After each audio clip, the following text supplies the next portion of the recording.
दिनै पोषण मानि बे दिनावहाय दिनै खालि माने एवेयरनेस माबा मा होनो एनिमियानि उपरावहाय एवेयरनेस होनाय जादों दिनैहाय T3 होननाय जादों बेयो मा होनो ट्रिट आरो टक अन एनिमिया ओमफ्राय टेस्ट बे मोनथाम उद्देश्य ओमफ्राय बेजों जोंहा संकल्प हाब फर एम्पावरमेन्ट अफ वुमेननिफ्राय फैनानै मेनस्ट्रुरेल हाइजिननि उपरावहाय जोङो केपासिटि बिल्डिं होदों गथ'फोरनो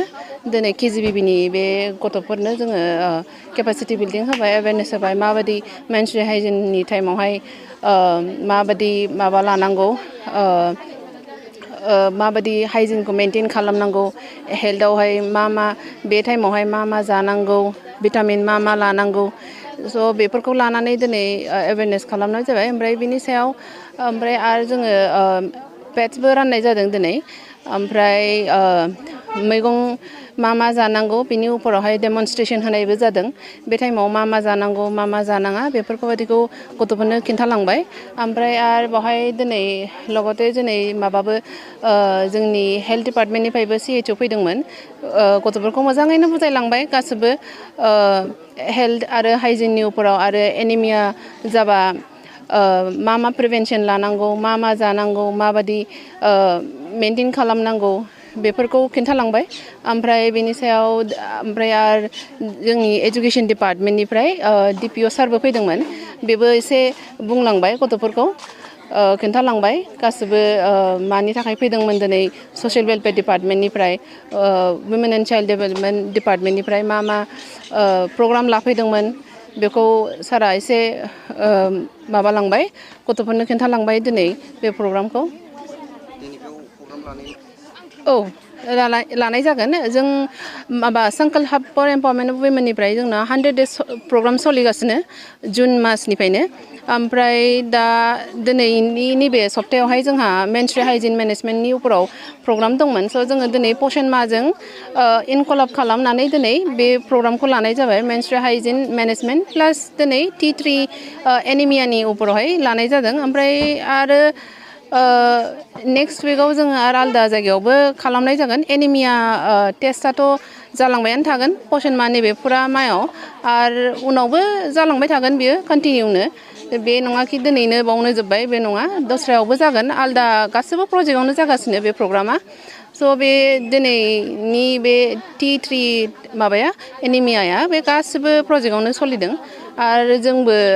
संकल्पआबो बेवहायल' नङा आरो आलदा प्रजेक्टआवबो जों प्रग्राम खालामगोन आलदा ब्लकआवबो आलदा स्कुल्स बा कलेज बा कमिउनिटि लेभेलावबो जों बे प्रग्रामखौ लांबाय थागोन पोषण माहर लगत संगति राखि আজি कोचुगांव ICDS प्रोजेक्टे আজি कस्तूरबा गांधी बालिका विद्यालयत আজি এটা एनिमिया टेस्टिंग कैम्प करा होइसे तात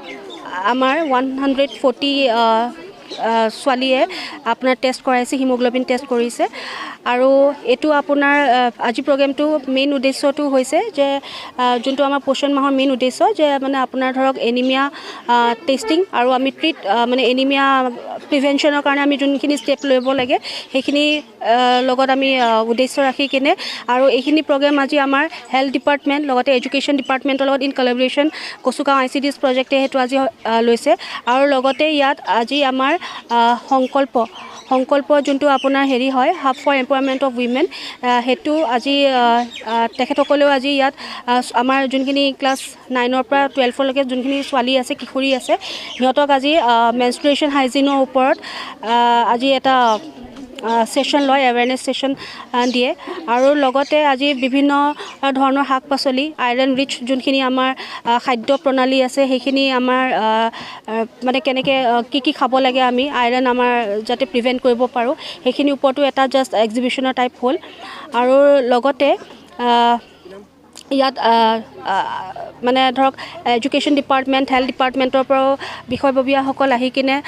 আমাৰ কিশোৰীখিনিক আজি এটা ছেশ্যন দিয়ে আৰু লগতে ইয়াত সমাজ কল্যাণ বিভাগৰ সকলো অংগনবাদী ৱৰ্কাৰ্ছ ছুপাৰভাইজাৰ্ছ আপোনাৰ ব্লক পোষণ কোঅৰ্ডিনেটৰ্ছ আৰু লগতে আপোনাৰ কোকৰাঝাৰ ছ'চিয়েল ৱেলফেয়াৰ ডিপাৰ্টমেণ্টৰ ডিষ্ট্ৰিক্ট অফিচিয়েলছখিনিও আজি ইয়াত উপস্থিত থাকেহি ধন্যবাদ